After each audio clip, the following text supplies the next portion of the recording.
بسم الله الرحمن الرحيم maanta waxaan joognaa Udub TV maanta waxaan rabnaa inaanu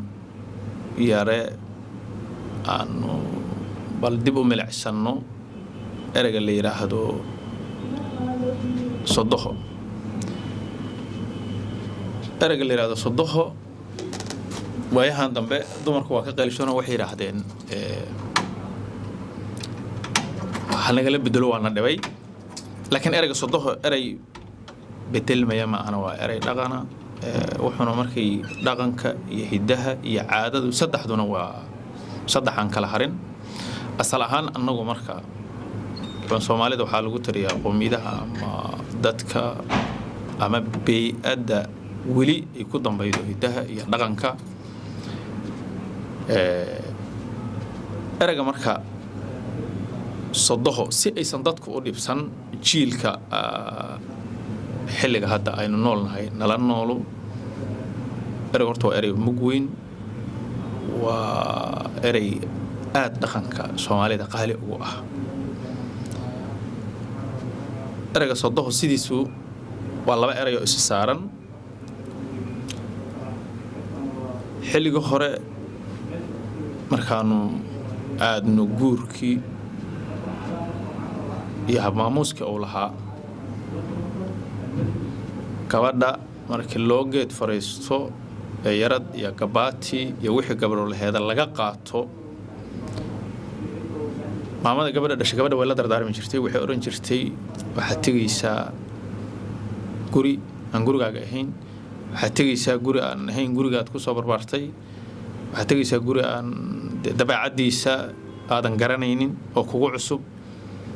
halkaas marka tagtidna waxa loo baahan inaad qaadid mas'uuliyadda taan anigu hayo oo kale inaad qaadid marka dardaaran aad u qurux badan iyo imaamadu waxay sii jirtay gabadhaasu xilliga toddobabaxa la yiraahdo oo anagu hadda gabadha la aado xilliga islaama aadi jireen gabadhu marka toddobada ka baxdo gabadhu ayada waxay dib ugu soo noqon jirtay reerkii iyo golihii laga guursaday ayadoo wado wax la yiraahdo diiqadu marka way nuucyo badan tahay wayna howlo badan tahay gabadha marka diiqada ay ku soo diiqdaa waxay noqon jirtay wax aad u mug iyo miisaan leh oo qaymo badnaay oo aad u qurux badnaay gabadhu marka reerka ku soo noqoto ay gurigii ama golihii ama gogashii laga guursada ay timaado hooyadu gabadha waxay sii jirtay wax la yiraahdo jicsin oo gabadhu ay kula noqoto reerkeedii gurigeedii saygeedii joogay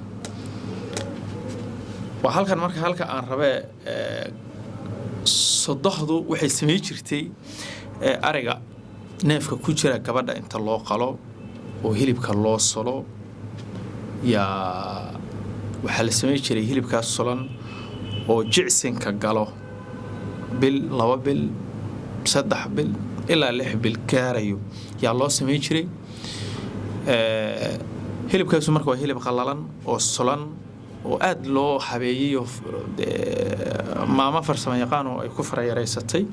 waxa loo raaci jiray marka subag marka halkaas waxa ka yimid ereyga sodoho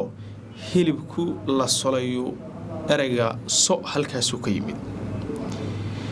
subagu ereyga dohna wuxuu ka yimiday yani subagaas marka waa laba erey oo is saaran waa iyo doh sooda iyo dohduna waa hilibka qalalan ee la hagaajiyay ee la farsameeyay iyo subag labadaas marka waxa la isku yiraahdo oo iyo doh la isku daray oo maamadu ay dhiibto jicsanaan gabadha u siido halkaas markay joogtaa marka waxay noqotay sodoho tii bixinaysay sooda iyo dohda tii bixinaysay marka ereyga sodoho horta halkaas uu ka yimiday waana iyo doh la isku daray ereyga sodoho marka ma ahan erey bedelmayo ama erey fur kale loo heli karo dabcan waxaan aaminsanahay waa ereyga ugu mudnay uguna karaamaha badnaay qof lagu tilmaamo marka